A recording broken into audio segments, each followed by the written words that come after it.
오늘 우리에게 주신 하나님의 말씀은 시편 34편 10절 말씀입니다. 우리 한 목소리로 한 절입니다. 함께 읽도록 하겠습니다. 시작. 젊은 사자는 궁핍하여 줄일지라도 여호와를 찾는 자는 모든 것에 부족함이 없으리로다. 아멘. 오늘 말씀을 통해서 다윗을 한마디로 표현한다면 어떻게 표현할 수 있을까요? 다윗은 하나님을 찾는 자였습니다. 다윗이 하나님을 찾는 이유는 분명했습니다. 다윗에게는 너무나 분명한 이유가 있었는데 여호와를 찾는 자에게는 어떤 일이 벌어진다고 오늘 본문 말씀에 기록되어져 있죠? 모든 좋은 것에 부족함이 없다라고 오늘 다윗은 고백하고 있습니다. 하나님의 선하심을 맛보아 알려면 반드시 우리가 해야 할 게 있는데 하나님께 피해야 하고 하나님을 경외해야 되고 오늘 마지막으로 무엇을 해야 되죠? 하나님을 찾아야 합니다. 오늘 말씀을 보면 부족함 없는 삶, 정말 우리와 거리가 먼 삶이 아니라 정말 우리가 누릴 수밖에 없는 삶이라는 게 확신이 듭니다. 그저 하나님을 찾는 자에게 무엇을 주신다고 했어요? 부족함이 없는 삶을 주신다고 약속하셨습니다. 다른 이유가 없어요. 그냥 하나님을 찾는 자에게 모든 좋은 것에 부족함이 없다라고 오늘 본문은 우리에게 이야기하고 있죠. 만약 하나님을 찾되 이유가 붙습니다. 정말 멋지고 아름다운 얼굴을 가진 자들에게만 모든 좋은 것에 부족함이 없으리로다 써 있다면 환호할 사람들이 있습니다. 누구죠? 송중기와 송혜교인가요? 아닙니다. 쾌재를 부르실 사람들은 그들이 아니라 미남 미녀들이 아니라 환호할 사람들은 따로 있습니다. 성형외과 의사들이죠. 당신도 송중기와 송혜교처럼 될 수 있습니다. 일단 하나님을 찾으시기 전에 저부터 찾으셔야 합니다. 그래야지 부족함 없는 삶에 들어갈 수 있습니다. 하나님의 선하심을 맛보기 위해 하나님은 우리에게 어떠한 조건도 달지 않으셨어요. 단지 뭐 하라고요? 나를 찾으라 하셨습니다. 그러면 모든 것에 부족함이 없다고 성경은 말합니다. 여러분 이것이 믿어지세요? 정말 찾기만 하면 부족함이 없어지는 거야? 이렇게 생각하시는 분들이 있겠다 생각됩니다. 어제 저희 집에 변기가 막혔어요. 그래서 그것을 뚫기 위해 제가 찾은 것이 있습니다. 옷걸이에요, 옷걸이. 예전에 몇 번 막혔을 때 그때도 제가 옷걸이를 가지고 뚫는 기쁨을 얻었었거든요. 옷걸이 하나면 부족함이 없었습니다. 그런데 이번에는 아니었어요. 아무리 뚫어도 뚫리지 않는 거예요. 그래서 뚫어뽕을 뿌려도 소용이 없고, 그래서 웹을 찾아보니까 이런 것도 있더라고요. 페트병을 위에 잘라가지고 변기에다가 임시 압축기를 만들어가지고 사용하면 뚫린다고 하더라고요. 그래서 2개의 페트병을 그냥 버렸습니다. 그마저도 소용이 없었습니다. 그래서 이제는 포기하고 아내에게 내일 사람 부르는 게 좋겠다라고 말했습니다. 근데 오늘 아침 교회에 가가지고 생각이 나는 거예요. 그래, 마지막으로 교회에 압축기가 있을 것 같으니까 한번 찾아보자 해서 찾아봤더니 압축기가 있더라고요. 그래서 빌려왔습니다. 그리고 마지막으로 힘차게 애를 쓰며 펌프를 했습니다. 그 결과 저는 이런 고백을 하게 되었죠. 압축기 하나면 변기를 뚫는데 부족함이 없습니다. 옷걸이는 부족하지만 압축기 하나면 충분합니다. 이 작은 에피소드를 겪으면서 저에게 이런 마음이 들어요. 처음부터 압축기를 찾았다면 어떻게 되었을까 생각하게 되었습니다. 생각해 보니까 옷걸이를 가지고 뚫는 동안에 제가 주님을 찾았을까요? 그러지 않더라고요. 제 경험에 비추어 보니 제가 찾은 것은 뭐였어요? 옷걸이였습니다. 옷걸이면 충분했습니다. 뚫어뻥을 뿌리고 또다시 옷걸이로 변기를 뚫기 위해 열심히 애를 썼죠. 페트병을 가지고 임시 압축기를 만들어 변기를 뚫었습니다. 그런데 안 되는 거예요. 뚫어야 되는데 안 되는 거예요. 내가 할 수 없으니까 그때서야 제 입에서는 주님 뚫어주소서, 뻥 뚫어주소서. 그렇게 제 입에서 그런 기도가 나오는데 이런 마음이 들어요. 주님께서 제 기도를 들으시고 어떤 생각이 드셨을까? 임 목사 내 마음이나 뻥 뚫어줘라. 처음부터 찾으면 되잖아. 처음부터 찾으면 되잖아. 처음부터. 미련하게 옷걸이가 뭐냐. 페트병 같은 소리 한다. 내가 그것보다 못하다는 말이냐. 이런 음성이 들리는 것 같아요. 우리들이 하나님을 찾는 방식이 꼭 이와 같다는 생각이 들어요. 우리가 어떤 일을 할 때 가장 먼저 찾는 것이 뭐예요? 꼭 우리의 경험입니다. 그리고 그 다음에 안 되면 찾는 게 뭐예요? 저처럼 웹을 찾아가지고 다른 이들의 경험을 찾는 거예요. 그것도 안 되면 그때서야 뭐 합니까? 포기하고 주님 뚫어주소서. 뻥 뚫어주소서. 전에 다른 교회에서 부목사로 사역할 때 일입니다. 목사가 예배드리러 오시는 성도님들에게 하지 말아야 할 말이 있거든요. 그런데 제가 목사로서 하지 말아야 할 말을 성도들에게 하고 말았어요. 금요 철야 기도에 오신 한 집사님께서 오시는데 제가 이렇게 말했어요. 집사님 왜 오셨어요? 집사님 잘 오셨습니다. 환영합니다. 인사하는 것이 일반적이잖아요. 그런데 저는 그 집사님께 집사님 잘 오셨어요. 환영합니다. 이렇게 그래도 기쁜 얼굴로 인사하지 못했습니다. 집사님 왜 오셨어요? 그 집사님은 교회 5분 거리에서 치킨집을 하고 계신 분이셨습니다. 그러니까 금요일 저녁은 어떤 밤이에요? 불타는 밤이라고 하더라고요.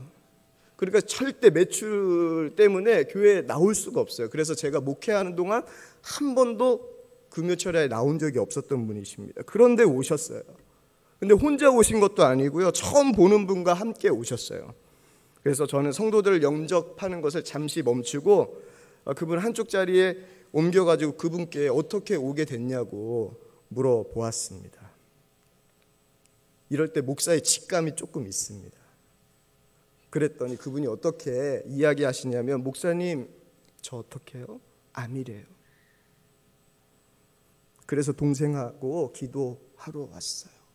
이렇게 대답하시는 거예요. 가끔 안 보이던 성도님들이 보이면요 제 마음이 철렁해요. 뭔 일이 생긴 거 아닌가. 여러분 평소에 오지 않던 이 집사님이 왜 주님을 찾았습니까? 아모스 5장 4절 말씀이에요. 여호와께서 이스라엘 족속에게 이와 같이 말씀하시기를 너희는 나를 찾으라. 그리하면 살리라. 그리하면 살리라. 이 집사님에게 이 말씀은 너무나 아멘이었을 겁니다. 주님을 찾으면 살 것이라는 것에 절로 아멘이 되었을 거예요. 우리는 살 길이 주님께 있다는 것을 잘 알고 있습니다. 너무나도 잘 알고 있어요. 문제는 우리가 너무 특별한 때만 그 알을 작동한다는 것입니다. 어떤 사건이든 내가 할 수 없다고 생각할 때 그때서야 그 마지막 때에 대해서야 하나님을 찾아요. 이것이 우리가 부족함에 허덕이는 이유예요. 오늘 말씀에 의하면 우리가 부족함에 매여 사는 이유는 너무나도 분명해요. 우리가 부족하다면 그 부족한 이유는 분명하다고요. 그 이유가 뭐예요? 주님을 찾지 않아서입니다.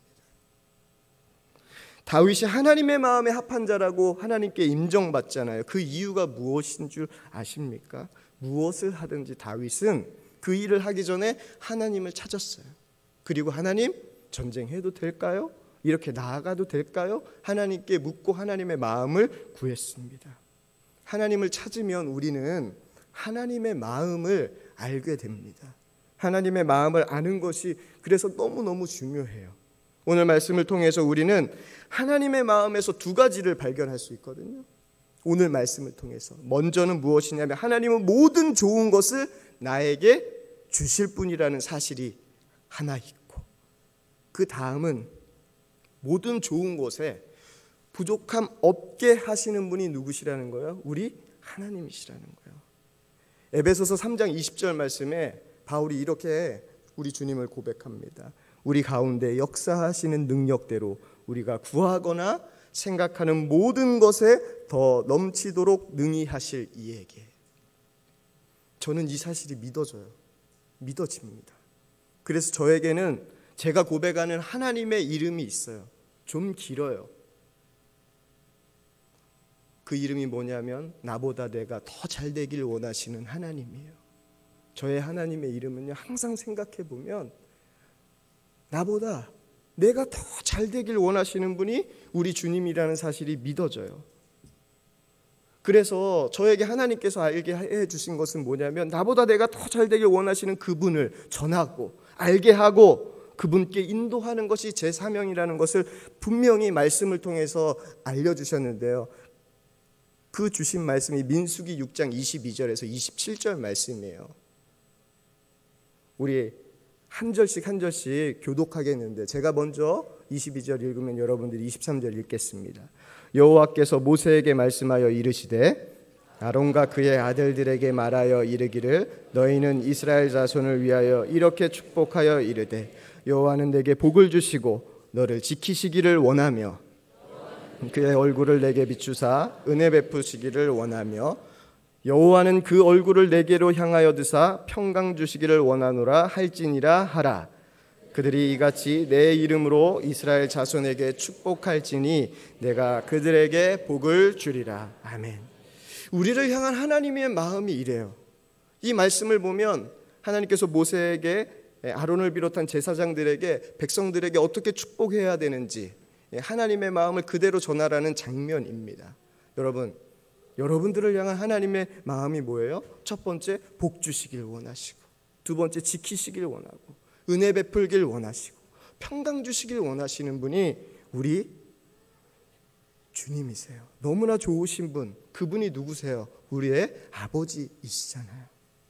그런데 우리는 탕자처럼 하나님을 대하려고 합니다. 그렇게 탕자처럼 마지막에 아버지를 찾는 것도 다행이에요. 다행이죠.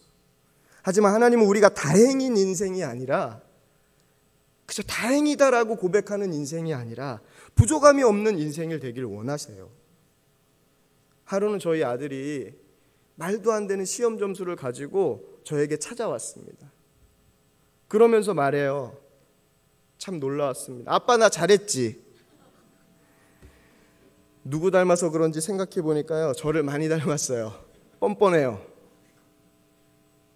정말 기가 막혔습니다. 기가 막힌 이유가 있어요. 시험 점수가 낮은 게 기가 막힌 것이 아니라 아내가 저에게 한 말 때문에 그래요. 아내가 며칠 전부터 도훈이가 열심히 공부했다는 겁니다. 시험 공부를 열심히 했다는 거예요.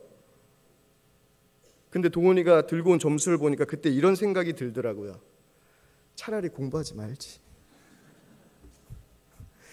그럼 공부하지 않아서 그렇지라고 위안이라도 삼을 텐데, 문제는 뭐예요? 공부를 열심히 했다는 거예요. 열심히. 그런데 시험 점수가 낮은 거예요. 제가 어떻게 해야 됩니까? 알고 봤더니 시험 볼 과목을 공부한 것이 아니라 다른 과목을 공부한 거예요. 그 아들을 바라보면서 제가 말했습니다. 잘했다! 잘했어! 근데 도원아, 아빠 얼굴이 조금 화끈거린다. 마음이 답답해. 근데 아빠가 하나님께 물으니까 하나님이 잘했다고 칭찬해 주래. 아빠는 칭찬해 주고 싶은 마음이 없었는데 하나님께 물어보니까 하나님이 너를 축복하고 칭찬해 주래. 그래서 아빠가 도원이를 축복하는 거야. 잘했죠? 이렇게 한 이유가 있어요. 아들에게 보여주고 싶은 모습이 제 모습이 아니라 하나님의 모습이길 원하기 때문에 그렇습니다. 선하신 하나님의 형상, 언제나 선하신 하나님의 형상만 보여주고 싶어요. 시험 점수 때문에 아빠에게 오는 것이 두렵거나 겁이 난다면 그것보다 슬픈 일이 없을 것 같습니다. 시험 점수가 어떻든 아빠에게 친근하게 찾아오는 아이이길 저는 바라요. 아빠 사랑해. 아빠에게 보여줄 게 있어. 보여? 안 보여? 잘 봐. 안 보여? 보여. 가까이 있는데. 나야 나. 좋지? 그렇게 우리 아들이 저에게 다가와가지고 말하는 그런 아들이었으면 좋겠어요. 하나님께서 우리에게 원하시는 관계가 바로 이런 관계입니다. 하나님을 찾는 것은 바로 주님과 나의 관계를 말해주는 분명한 증거예요. 여러분과 하나님은 어떤 관계입니까? 며칠 떨어져도 괜찮죠? 잠깐 떨어져도 어떻게 하며 안타까워하는 관계입니까? 가끔 보는 것이 좋은 관계입니까? 늘 함께 하고 싶은 관계입니까? 손양원 목사님 후임으로 애양원 교회를 담임하신 이광일 목사님의 설교 중의 일부입니다. 제가 애양원 교회 부임한 후 30년이 지났습니다. 제가 가장 닮고 싶은 분은 손양원 목사님이었습니다. 물론 저같이 부족한 사람이 손양원 목사님처럼 산다는 것은 어려운 일이겠지만 그래도 손양원 목사님처럼 살고 손양원 목사님처럼 목회하고 싶었습니다. 그래서 저는 손양원 목사님에게 복음을 듣고 구원받고 세례받은 분들에게 틈만 나면 찾아가서 손양원 목사님에 대해 물었습니다. 성도님, 손양원 목사님은 어떤 분이셨어요? 손양원 목사님에 대해 물으면 성도님들은 금방 눈에 이슬이 맺히고 눈시울이 뜨거워지곤 하였습니다. 전도사 때 부임하셔서 목회하시던 중에 틈만 나면 일주일씩 금식을 하셨답니다. 통곡하시면서 눈물을 펑펑 쏟으시면서 침상에 무릎 꿇고 기도하시는 것을 보고 교인들은 이렇게 생각했다고 합니다. 웜에 우리 전도사님도 우리랑 똑같이 나병 들어갔네. 웜에 어째였을까이? 웜에 어째였을까이? 교회 성도들은 며칠 울다가 하루는 손양원 전도사님에게 물었습니다.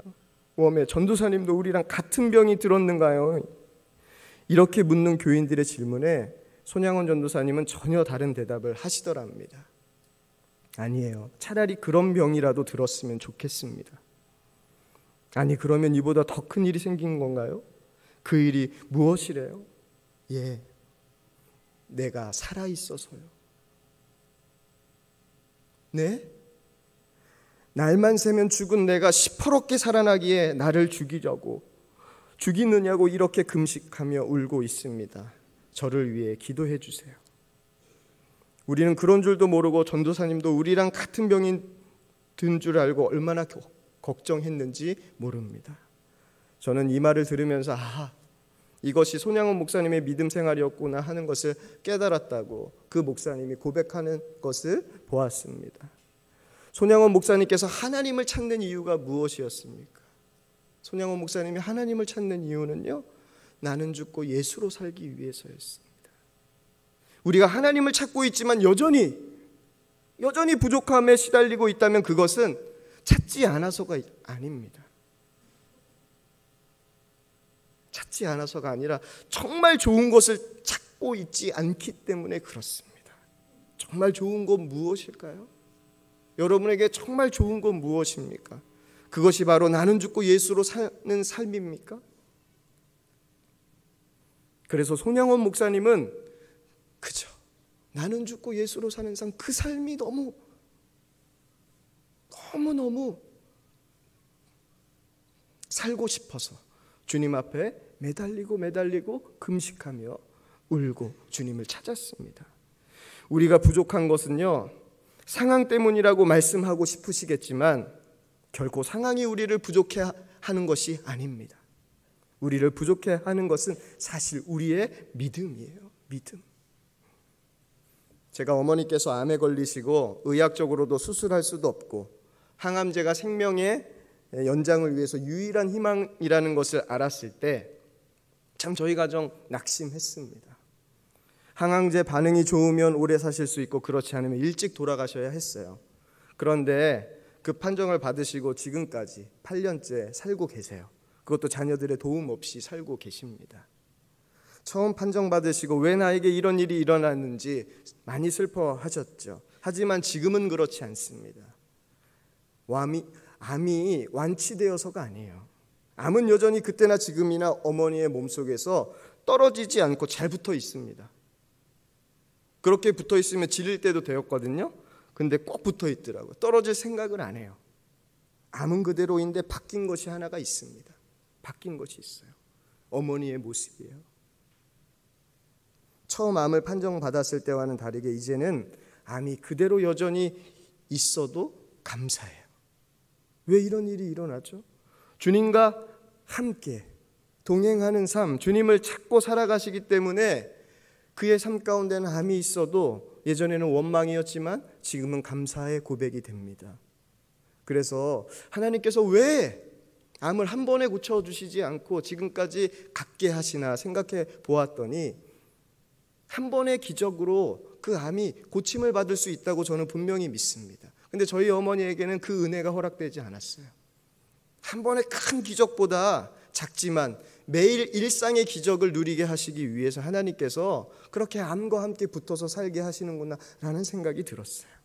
하나님께서 우리에게 부족함을 없게 하시는 방법이 크게 두 가지가 있습니다. 먼저는 부족함을 채우시는 방법이에요. 놀라운 기적의 역사를 통해서 병을 치유하시고 재정의 문제를 풀어주시기도 합니다. 근데 두 번째는요, 상황은 그대로예요. 그런데 우리의 마음을 바꿔주십니다. 부족함을 대하는 우리의 태도를 바꿔주세요. 그것이 바로 믿음의 변화이죠. 부족한데 부족하지가 않아요. 하나님께서 어떤 방법으로 더 많이 역사하실까요? 여러분들에게는 어떤 방법으로 역사를 더 많이 하셨나요? 백부장의 믿음, 여러분들 잘 알고 계시죠? 그 믿음이 그의 종을 살렸어요. 그것을 우리는 잘 기억하고 있습니다. 저는 양효선 전도사님을 위해 기도에 참석할 때 이런 마음이 들었어요. 하나님, 여기 백부장들이 모였습니다. 여기 백부장들이 모였습니다. 하나님께서 그 마음을 보셨다고 저는 믿어요. 그런 중보자들을 통해 에크모를 연결하고도 살아나는 놀라운 기적을 하나님께서 베풀어 주셨어요. 하지만 이런 일들이 우리에게 다 일어나진 않습니다. 저는 목회를 하면서 수없이 많은 믿음의 사람들이 병으로 인해서 살아나지 못하고 죽는 것을 보았습니다. 갑작스럽게 죽는 것도 보았습니다. 상황이 풀리지 않는 것도 보았습니다. 부족함을 그대로 살아가는 것 참 많이 보고 있습니다. 저희 외삼촌만 보아도 장로님으로 주님께 헌신하고 선교의 비전을 품고 있지만 평생 그렇게 원했던 자식이 아직까지도 허락되지 않고 있습니다. 하나님은 꼭 채우시는 방법으로 우리의 부족함을 극복하게 하시는 분은 아니십니다. 하지만 하나님은 당신을 찾는 우리에게 더 놀라운 방법으로 부족하지 않게 하십니다. 부족함을 이길 수 있는 믿음을 주세요. 상황을 이길 수 있는 믿음을 우리에게 허락하세요. 바울은 자신의 육체의 가시를 제거하고자 하나님께 3번 간구를 했습니다. 간절히 기도했죠. 그 간구에 하나님은 이렇게 응답해 주셨어요. 고린도후서 12장 9절 말씀입니다. 나에게 이르시기를 내 은혜가 내게 족하다. 내 은혜가 내게 족하다. 이는 내 능력이 약한 데서 온전하여 짐이라 하신지라. 그러므로 도리어 크게 기뻐함으로 나의 여러 약한 것들에 대하여 자랑하리니 이는 그리스도의 능력이 내게 머물게 하려 함이라. 여러분, 지금 우리가 부족한 것은 우리의 상황 때문이 아니에요. 우리는 우리의 상황 때문이라고 말하고 싶지만 우리의 상황 때문이 아닙니다. 우리의 믿음 때문이에요. 내 은혜가 내게 족하다. 내 은혜가 내게 족하다. 이 말을 바울은 우리가 알기 쉽게 한 번 더 성경에 풀어서 이야기하는데 그 풀어서 이야기한 구절이 빌립보서 4장 12절 말씀입니다. 나는 비천에 처할 줄도 알고 풍부에 처할 줄도 알아. 모든 일 곧 배부름과 배고픔과 풍부와 궁핍해도 처할 줄 아는 일체의 비결을 배웠노라. 아멘. 주님을 찾는 자가 누리는 진정한 부족함 없는 복은요, 우리의 믿음입니다. 우리의 믿음. 그 믿음은 어떤 형편에서도 부족함 없이 살아가는 일체의 비결을 우리에게 허락해요. 그 일체의 비결을. 내 은혜가 내게 족하다. 이런 주님의 음성에 여러분들은 순종할 수 있겠습니까? 지금 여러분에게 주님께서 내 은혜가 내게 족하다 라고 말씀하신다면 여러분들 아멘입니다. 주님, 제가 족합니다. 제가 만족합니다. 제가 부족함이 없습니다. 라고 고백할 수 있겠습니까? 이 고백을 할 수 있는 사람이 주님을 찾는 자예요. 주님을 찾고 또 찾는 자입니다. 하나님의 선하심을 분명히 믿는 자예요. 내 유익을 이루기 위해 주님을 찾는 것이 아니라 나는 죽고 예수로 살기 위해 주님을 찾는 자는 이 일체의 비결을 얻게 됩니다. 어느 목사님이 이런 고백을 하셨습니다. 저는 요즘 잠잘 때도 주님의 임재와 영광을 바라보는 눈을 열어주시기를 간구하고 지냅니다. 아침에 일어나서는 물론입니다. 밥을 먹을 때도 길을 갈 때도 하루 종일 주여 제 눈을 더욱 열어 주님을 바라보게 해 주소서 기도합니다. 주님이 그렇게 하라고 강권하시기 때문입니다. 제게 필요한 것은 기도할 때, 집회를 인도할 때 주님의 임재와 역사를 바라는 간절한 마음이 일상생활에서도 같아야 한다는 것입니다. 이 고백을 하셨어요. 하나님을 찾는 자에게 하나님의 선하신 맛은 어떤 맛일까요? 저는 이분이 그 맛을 발견하신 분이라고 믿어요. 어떤 맛일까요? 제가 곰곰이 생각해 보니까 빠져나올 수 없는 맛이에요. 빠져나올 수 없는 맛. 그래서 그분이 이렇게 얘기했습니다. 24시간 주님을 바라보라. 왜 그렇습니까? 나는 죽고 예수로 사는 삶이 하나님의 선하심을 가장 행복하게 맛볼 수 있는 길이니까 그 주님과 함께 동행하는 삶이 우리의 삶의 가장 선하신 하나님의 뜻이고 놀라운 하나님의 행복이기 때문에 24시간 주님을 바라보자는 거예요. 주님과 한시도 주님과 떨어지기 싫어서. 그게 저에게 너무나 도전이 돼요. 애양원을 담임하셨던 이강원 목사님께서 하루는 손양원 목사님과 함께 생활하셨던 분들에게 이렇게 묻습니다. 손양원 목사님을 볼 때 무엇을 느끼셨습니까? 네, 손양원 목사님은 꼭 어린아이 같았습니다. 그럼 손양원 목사님을 볼 때 무엇을 느끼셨습니까? 또 물었어요. 똑같이. 그때 그 성도님이 어떻게 대답했냐면 네, 꼭 예수님 같았습니다. 그분 앞에 있는 내가 꼭 예수님 앞에 있는 것 같았다니까요. 하나님의 선하심, 빠져나올 수 없는 맛에 빠져 살면 정말 부족함 없는 삶을 살게 되는데 그 부족함 없는 삶을 사신 분이 누구예요? 예수 그리스도잖아요. 예수 그리스도. 우리가 하나님을 찾고 또 하나님을 찾게 되면, 하나님의 선하심을 믿고 하나님을 찾게 되면, 나는 죽고 예수로 살고 싶은 그 믿음으로 주님을 찾고 또 찾으면 우리에게 보여지는 것은 단 하나입니다. 오직 우리의 형상 속에 예수 그리스도. 예수 그리스도. 당신을 보니까 꼭 예수님 보는 것 같아요. 그 삶이 바로 저와 여러분의 삶이길 축복합니다.